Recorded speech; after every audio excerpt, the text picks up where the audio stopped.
Perkenalkan, nama saya Benyamin Rombealo. Saya penempatan di kantor UPBU kelas 3 Bintuni, Papua Barat sebagai teknisi penerbangan.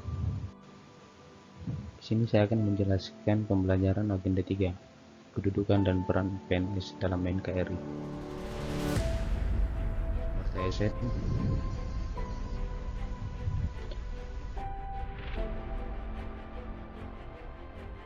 Digital menurut Phil, transformasi digital memberikan lebih banyak informasi, komputasi, komunikasi, dan konektivitas yang memungkinkan berbagai bentuk kolaborasi baru di dalam jaringan dengan aktor yang terdiversifikasi. Visi Presiden untuk Indonesia yaitu pembangunan infrastruktur, pembangunan SDM, keterbukaan investasi, reformasi birokrasi, penggunaan APBN fokus dan tepat sasaran. Arahan Presiden untuk percepatan transformasi digital, perluasan akses dan peningkatan infrastruktur digital, persiapan betul roadmap transportasi digital di sektor-sektor strategis, baik di pemerintahan, layanan publik, bantuan sosial, sektor pendidikan, sektor kesehatan, perdagangan, sektor industri, dan sektor penyiaran. Kemudian selanjutnya, percepat integrasi pusat data nasional sebagaimana sudah dibicarakan.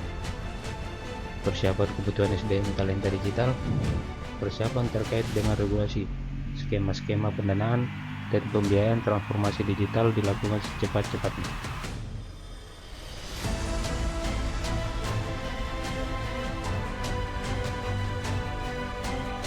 Konsep literasi digital. Ruang digital adalah lingkungan yang kaya akan informasi, keterjangkauan yang dirasakan dari ruang ekspresi ini mendorong produksi, berbagi, diskusi, dan evaluasi opini publik melalui cara tekstil. Berdasarkan arahan Presiden pada poin pembangunan SDM dan persiapan kebutuhan SDM talenta digital, literasi digital berfungsi untuk meningkatkan kemampuan kognitif sumber daya manusia di Indonesia agar kerampinannya tidak sebatas mengoperasikan jauh. Kominfo sendiri menjabarkan literasi digital ke dalam 4 kompetensi yaitu digital skill, digital culture, digital ethic, dan digital safety.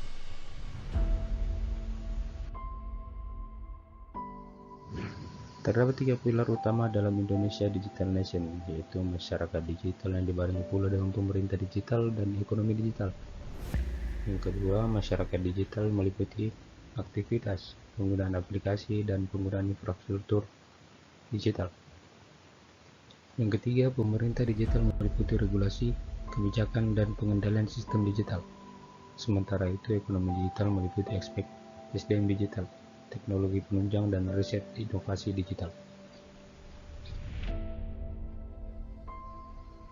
Literasi digital memiliki 4 pilar, yaitu etika, keamanan, budaya, dan kecakapan dalam bermedia digital.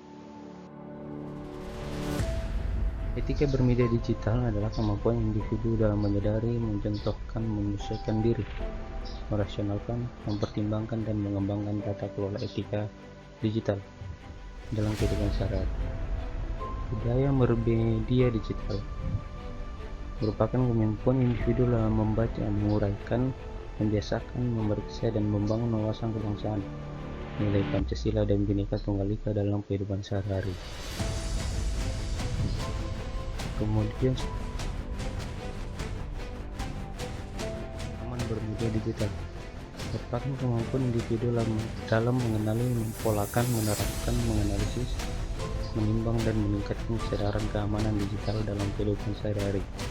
Dan kemudian terakhir, cakap bermedia digital merupakan kemampuan individu dalam mengetahui, memahami, dan menggunakan perangkat keras dan piranti lunak TIK serta sistem operasi digital dalam kehidupan sehari-hari. Manajemen ASC. Kedudukan, peran, hak, dan kewajiban dan kode etik ASN. Kedudukan ASN berdasarkan jenisnya, pegawai ASN terbagi dua, yaitu pegawai negeri sipil PNS dan pegawai pemerintah dengan perjanjian kerja. PPPK. Perbedaan dari kedua ini adalah PNS merupakan pegawai yang diangkat secara tetap, sedangkan PPPK atau P3K adalah pegawai yang diangkat berdasarkan perjanjian ya, sesuai dengan kebutuhan di instansi pemerintah. Anda ASN untuk menjelaskan kedudukannya, pegawai ASN berfungsi sebagai pelaksana kebijakan publik, pelayan publik, perkat dan pemersatu bangsa. Selanjutnya, pegawai ASN bertugas untuk melaksanakan kebijakan yang dibuat oleh pejabat pembina kepegawaian sesuai dengan ketentuan peraturan perundang-undang, memberikan pelayanan publik yang profesional dan berkualitas, mempererat persatuan dan kesatuan negara kesatuan Republik Indonesia. Hak dan kewajiban ASN. PNS dan P3K memperoleh hak yang sama, tetapi perbedaannya ada pada PNS memperoleh jaminan pensiun dan jaminan hari tua, sedangkan P3K tidak. Kewajiban pegawai ASN yang disebutkan dalam Undang-Undang ASN adalah: pertama, setia dan taat pada Pancasila, Undang-Undang Dasar Republik Indonesia tahun 1945, NKRI dan pemerintah sah. Yang kedua, menjaga persatuan dan kesatuan bangsa. Ketiga, melaksanakan kebijakan yang dirumuskan pejabat pemerintah yang berwenang, mentaati ketentuan peraturan perundang-undangan, melaksanakan tugas kedinasan dengan penuh pengabdian, kejujuran, kesadaran, dan tanggung jawab, menunjukkan integritas dan keteladanan dalam sikap, perilaku, ucapan, dan tindakan kepada setiap orang baik di dalam maupun di luar kedinasan, menyimpan rahasia jabatan dan hanya dapat mengemukakan rahasia jabatan sesuai dengan ketentuan peraturan undang-undang, bersedia ditempatkan di seluruh wilayah NKRI.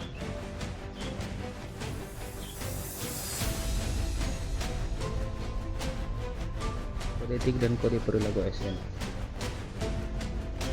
berisi peraturan perilaku agar pegawai ASN melaksanakan tugasnya dengan jujur, bertanggung jawab, dan berintegritas tinggi, melaksanakan tugas dengan cermat dan disiplin, melayani dengan sikap hormat, sopan dan tanpa tekanan, melaksanakan tugas sesuai dengan ketentuan undang-undang, melaksanakan tugas sesuai dengan perintah dari atasan atau pejabat yang berwenang, sejauh tidak bertentangan dengan ketentuan undang-undang dan etika pemerintah, menjaga kerahasiaan yang menyangkut kebijakan negara, menggunakan kekayaan dan barang milik negara secara bertanggung jawab, efektif, dan efisien, menjaga agar tidak terjadi konflik kepentingan dalam melaksanakan tugas, memberikan informasi secara benar dan tidak menyesatkan pihak lain, tidak menyalahgunakan informasi bernegara, tugas status, kekuasaan dan jabatannya untuk mendapat atau mencari keuntungan, memegang teguh nilai dasar ASN yang selalu menjaga reputasi dan integritas ASN, melaksanakan ketentuan peraturan perundang-undangan mengenai disiplin pegawai.